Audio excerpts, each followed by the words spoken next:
Breaking news చూస్తున్నాం. తిరుమల శ్రీవారి ఆలయంలో జరిగిన పరకామణి చోరీ కేసు హాట్ టాపిక్ గా మారింది. హైకోర్టు ఆదేశాల మేరకు సిఐడి అధికారులు విచారణ ప్రారంభించారు. సిఐడి డీజీ రవిశంకర్ ఐఎన్ఆర్ నేతృత్వంలోని బృందం తిరుమల 1 టౌన్ పోలీస్ స్టేషన్లో పరకామణి చోరీ కేసుకు సంబంధించిన రికార్డులను పరిశీలిస్తుంది. 2023 మార్చిలో తిరుమల శ్రీవారి ఆలయ పరకామణిలో $920 అమెరికన్ డాలర్లు చోరీకి గురయ్యాయి. ఈ ఘటనలో టీటీడీ ఉద్యోగి రవికుమార్ పట్టుబడ్డాడు. అయితే చోరీ ఘటనపై టీటీడీ పూర్తి స్థాయి విచారణ చేయలేదంటూ హైకోర్టులో పిల్ దాఖలైంది. కాగా ఈ కేసులో పోలీసుల తీరుపై హైకోర్టు ఆగ్రహం వ్యక్తం చేసింది. సెప్టెంబర్ 19న ఇచ్చిన ఆదేశాలను పట్టించుకోకపోవడంపై పోలీసులు డీజీపీపై సీరియస్ అయింది.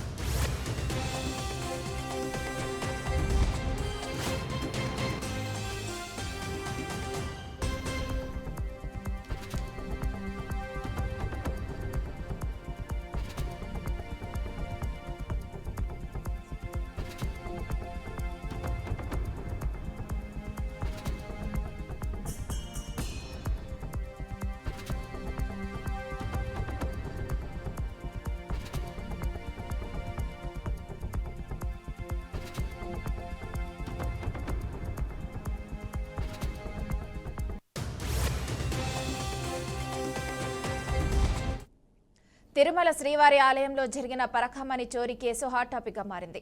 హైకోర్టు ఆదేశాల మేరకు సిఐడి అధికారులు విచారణ ప్రారంభించారు. సిఐడి డీజీ రవిశంకర్ ఐఎన్ఆర్ నేతృత్వంలోని బృందం తిరుమల 1 టౌన్ పోలీస్ స్టేషన్లో పరకామణి చోరీ కేసుకు సంబంధించిన రికార్డులను పరిశీలిస్తుంది. ఇక ఇదే అంశంపై పూర్తి సమాచారం రీజనల్ కోఆర్డినేటర్ సుధీర్ అందిస్తారు. చెప్పండి సుధీర్. గుడ్ మార్నింగ్ మనసు.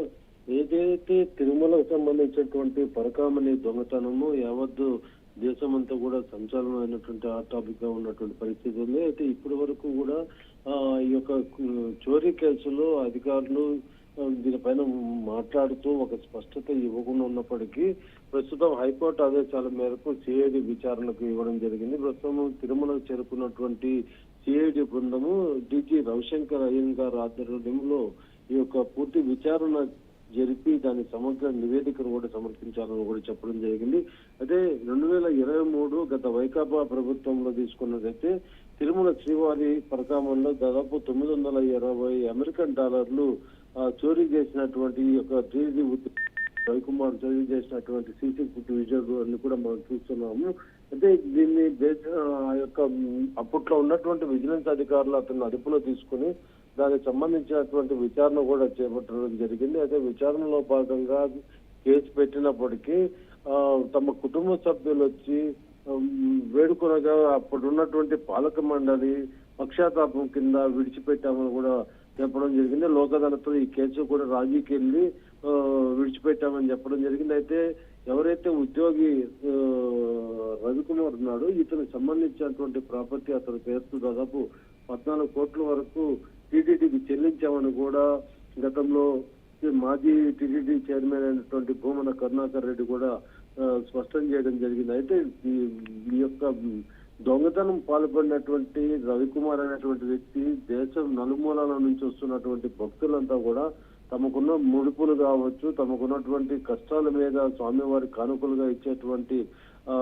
నగదును ఉండి రూపంలో ఇచ్చేటువంటి నగదును చోరీ చేయడము, దాన్ని వీళ్ళు కాంప్రమైజ్ చేసి రాజీ కుదిర్చడము ఎంతవరకు కరెక్ట్ అని దీనిపైన వివిధ సంఘాలంతా కూడా అటు ధార్మిక సంఘాలు కావచ్చు, అలాగే వివిధ పార్టీలు అందరూ కూడా దీన్ని వ్యతిరేకిస్తూ ప్రశ్నించేటువంటి పరిస్థితి ఉంది. ప్రస్తుతం ఉన్నటువంటి కూటమి ప్రభుత్వము దీని మీద పూర్తి సమగ్ర విచారణ జరపాలని కూడా ఆదేశాలు జారీ చేసినప్పటికీ ప్రస్తుతం సిఐడికి ఈ యొక్క విచారణ నిమిత్తము అప్పచెప్పడం జరిగింది. సిఐడి సంబంధించినటువంటి ఐజీ నేతృత్వంలో ఈ రోజు ఈ యొక్క విచారణ అనేది కొనసాగుతుంది. ముందుగా టీటీడీ పాలక మండలి ఏదైతే ఈ యొక్క పాలక మండలి సమావేశంలో తీర్మానం ఏం రాశారనేటువంటి అప్పట్లో తీర్మాన పుస్తకాలు కావచ్చు, అలాగే కేసు పెట్టడానికి విచారణ జరిపినటువంటి విజిలెన్స్ అధికారులు ఏ విధమైనటువంటి విచారణ చేశారో, అతని దగ్గర నుంచి ఎటువంటి విషయాలను బయటకు రాబెట్టారు అనేటువంటి అంశం మీద, అలాగే ఇంకా తిరుమల 1 టౌన్ పోలీస్ స్టేషన్ లో కేసు ఏం నమోదు చేశారు, ఏ సెక్షన్ల కింద పెట్టారు,